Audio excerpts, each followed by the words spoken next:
Marcus Aurelius had a general who hated him. That general, in a private letter, described the emperor's weaknesses more accurately than any of his closest advisors ever dared to. Here's the uncomfortable truth: the people who want to see you fail are paying closer attention to you than the people who love you. Your friends protect you from the truth. Your enemies document it. Abraham Lincoln kept a cabinet of rivals, men who openly despised him.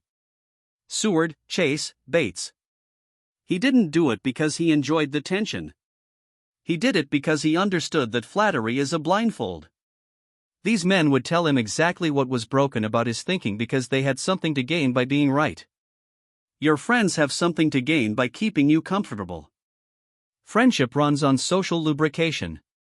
Telling someone a hard truth risks the relationship, so most people unconsciously self-censor. An enemy has no such restraint. They're not protecting your feelings, they're cataloging your failures. That catalog, if you can stomach reading it, is pure signal with no noise. The patterns your enemies notice are the patterns you've been refusing to see in yourself.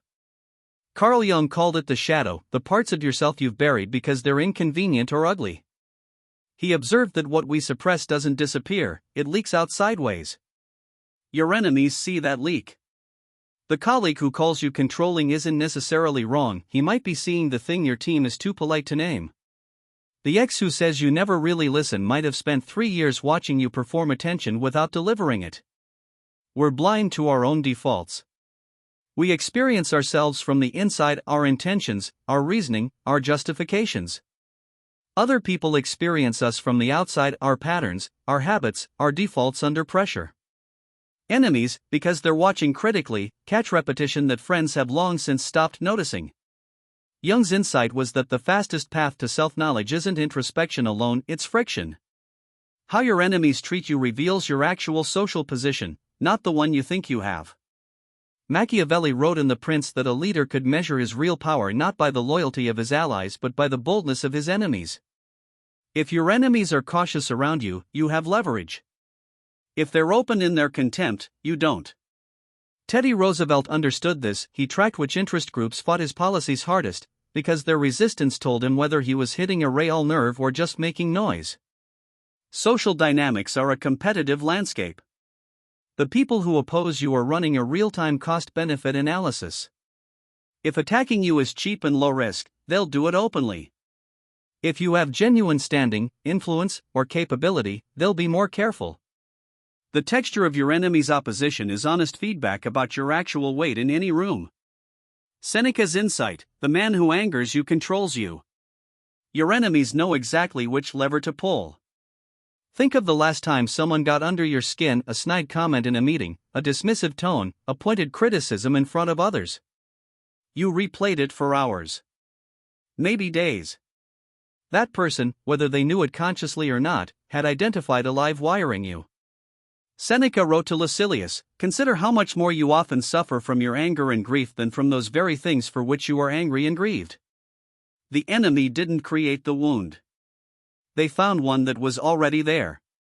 Psychological triggers are always pre-existing vulnerabilities.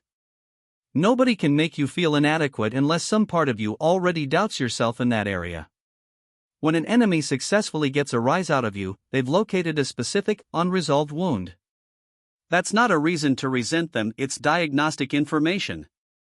What they found is exactly what you need to examine. The Stoics called this turning obstacles into fuel. Your enemy just handed you a map. The discipline is this: treat criticism from enemies as intelligence, not injury.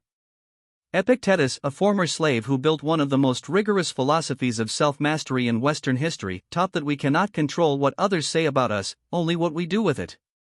When his critics mocked his physical disability, he didn't flinch. He'd been trained by circumstance to separate the sting of words from the information they might contain.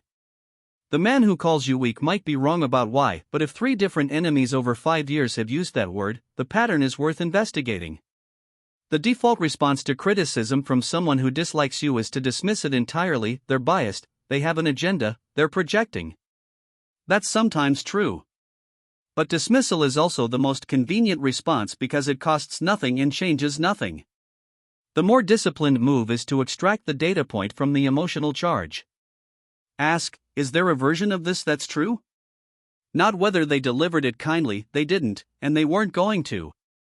But whether the underlying observation maps onto something real. That separation, signal from noise, information from injury, is the core practice. 3 things to take with you. First, your friends are protecting the relationship, your enemies are documenting the reality.